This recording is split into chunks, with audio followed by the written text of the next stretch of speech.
देखिए, जो लोग एक ख्वाब पाल के रखे हैं कि छात्रों को भड़काकर उकसाकर हम अपनी राजनीतिक रोटी सेकेंगे, ये लोग बड़े बड़े ख्वाब पाल रहे हैं बिहार की राजनीति में।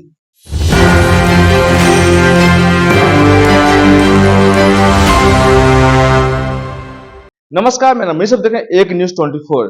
13 दिसंबर 2024 को है बीपीएससी 17वीं परीक्षा होता है, लेकिन अभ्यर्थी जो है इल्जाम लगाया जाता है कि परीक्षा में धांधली हुआ है और बीपीएससी की तरफ से कहा जाता है कि परीक्षा में कोई धांधली नहीं हुआ है। लेकिन बापू सभागार का जो परीक्षा है पुनः लिया गया है, उसके बाद जो है परीक्षार्थी और उग्र हो गए हैं। कहा जाता है कि 22 सेंटर का जो परीक्षा है एक ही जब कराया गया था, उसके बाद जो न्यायालय में बात गया और आज फिर डेट था, लेकिन हाई कोर्ट से डेट जो है रिजेक्ट कर दिया गया है। उसकी इसके मामला को लेकर आज जो है जदयू प्रवक्ता जो हेमराज जानकारी देते हैं। सर, पहले तो चैनल में स्वागत है सर। आपका और आपके दर्शकों का भी बहुत बहुत स्वागत। आज जो है बीपीएससी 17वीं के जो डेट था उसको खारिज कर दिया गया, क्या कहिएगा सर? देखिए, कानून अपना काम अपने तरीकों से करता है। सरकार का उस पर कोई दबाव बंदिश नहीं होता है, कोई हस्तक्षेप नहीं होता है। और माननीय उच्च न्यायालय ने जो आज फैसला सुनाया है, उस फैसले का सबको सम्मान करना चाहिए। सब अभ्यर्थी लोग कह रहे थे कि और शिक्षक भी कह मेरे सबूत है।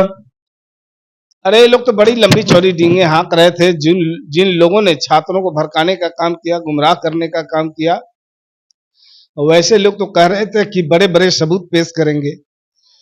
तो उनका सबूत कहाँ गया? वो सबूत पेश करना चाहिए, न्यायालय के सामने सबूत पेश करना चाहिए। माननीय न्यायालय ने तो इस मामले को बड़ी बारीकी से देखा है, एक एक चीज को सूक्ष्म तरीके से देखा है और तब जाकर अपना फैसला सुनाया है। और इस फैसले का सरकार स्वागत करती है। जितने अभ्यर्थी हैं सातों पर बोल रहे थे कि अगला जो है सुप्रीम कोर्ट, जहां सुप्रीम कोर्ट भी जाएंगे हम लोग न्यायालय में, अगले न्यायालय में माननीय सुप्रीम कोर्ट के पास जाने का अधिकार है, जा सकते हैं। इसमें हम क्या कर सकते हैं? सिर्फ ये भी कह रहे हैं कि अगला जो विधानसभा जो चुनाव हो उसमें वोट का बहिष्कार भी होगा, तो वोट का बहिष्कार भी करवाएंगे। देखिए, जो लोग एक ख्वाब पाल के रखे हैं कि छात्रों को भड़काकर उकसाकर हम अपनी राजनीतिक रोटी सेकेंगे, ये लोग बड़े बड़े ख्वाब पाल रहे हैं बिहार की राजनीति में। सुने हैं कि कोई परेशान किशोर है, परेशान किशोर ने कंबल ओढ़ करके घी पी पी करके छात्रों के साथ क्या क्या हुआ, खदेड़ा गया और क्या क्या बातें हुई, ये किसी से छिपा हुआ नहीं। लेकिन मैं एक साफ तौर पर बातें कहना चाहता हूं कि बिहार में नीतीश कुमार जी के द्वारा लगातार सरकारी नौकरी देने का काम हुआ है और इस मामले में बिहार भारत के अन्य राज्यों से काफी आगे चला गया है। क्योंकि इतने बड़े पैमाने पर किसी राज्य में सरकारी नौकरियां नहीं दी गई और ये प्रक्रिया लगातार जारी है। और अभी हमारा लक्ष्य है कि 12 लाख लोगों को हम सरकारी नौकरी देंगे इस कार्यकाल में, और जो 10 लाख लोगों को हमने रोजगार मुहैया कराने का। आप बोल रहे हैं सर कि लोग नौकरी दे रहे हैं सर, वही अभ्यर्थी लोग बोल रहे हैं कि सरकार बोली नौकरी देने की, लेकिन नौकरी आप लोगों को ठग रही है।